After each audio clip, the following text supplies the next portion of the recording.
is TOS Television, your digital-first Pan-African news network. I am Abigail Okwade, and this is Africa Now. A roadside bomb explosion in central Mali on Wednesday killed 7 United Nations Togolese peacekeepers and seriously wounded 3 others, according to the UN's mission statement on Twitter. The head of the UN peacekeeping mission in Mali has condemned the killing. El Gassim Wani termed it a cowardly attack. No group immediately claimed responsibility for the blast. Now to Ethiopia.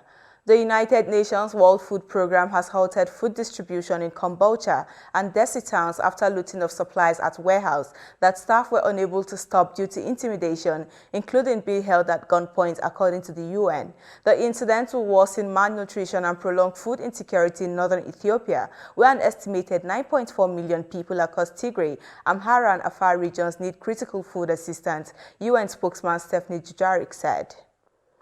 Ethiopia's Prime Minister Abiy Ahmed, who has been at the front line in the civil war, which started in Tigray last year, left the battlefront on Wednesday and returned to his usual work in the capital, Addis Ababa. In November last year, a war broke out when Abiy sent troops into the northernmost Tigray region to remove the TPLF government. Last month, Abiy announced that he would head to the battlefront after the Tigray People's Liberation Front reported significant territorial gains as part of a march towards Addis Ababa. And now to politics. Burkina Faso's President Rochmark Christian Kabore on Wednesday sacked Prime Minister Christophe Dabire of his duties. The presidential office said Kabore had received a resignation letter from the Prime Minister. The dismissal came amid the country's rising security crisis that has killed thousands and led to street protests calling for the president to go. And Libyan political body on Wednesday called for the December 24 presidential election to be delayed to February among growing jostling over the rules and legal basis of a vote aimed at ending a decade of instability. The statement by the High State Council, an advisory body installed through a 2015 peace process, comes less than 3 weeks before the vote. Some Libyans fear the dispute over the current election process could trigger a similar crisis to that surrounding the 2014 vote, when Libya split between warring Eastern and Western factions. This is your digital-first Pan-African news network, TOS Television. You're watching Africa Now. Business stories and more coming your way after the break. Do stay tuned.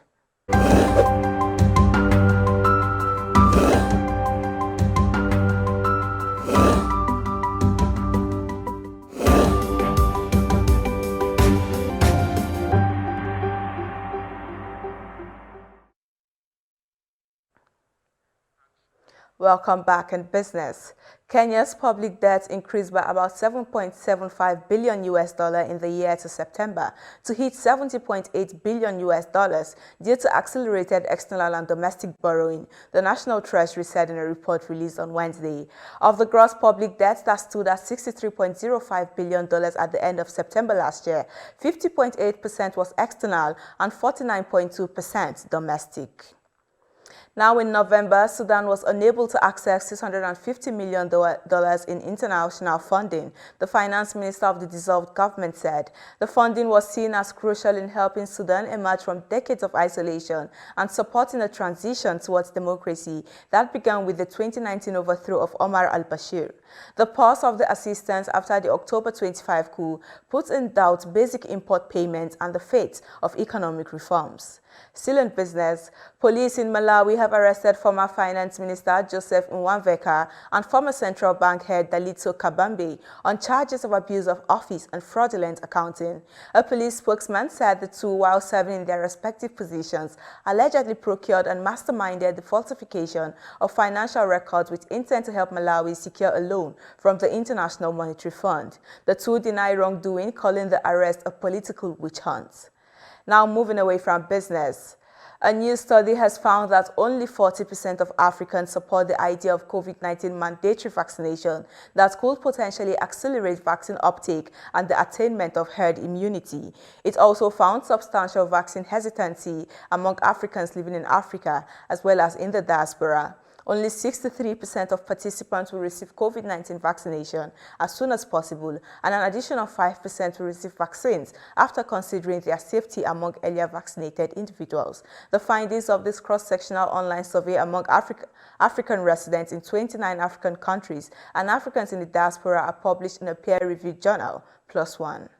And in sports, Algeria's national handball team will not take part in the African Men's Handball Championship to be held in Morocco from 13 to 23 January, local media reports. The boycott of the Algerian side was expected after it emerged that some of the games would be hosted in the city of Lyon in the disputed territory of Western Sahara. Morocco claims sovereignty of Western Sahara, while Algeria backs the Polisario movement fighting for independence in the former Spanish colony.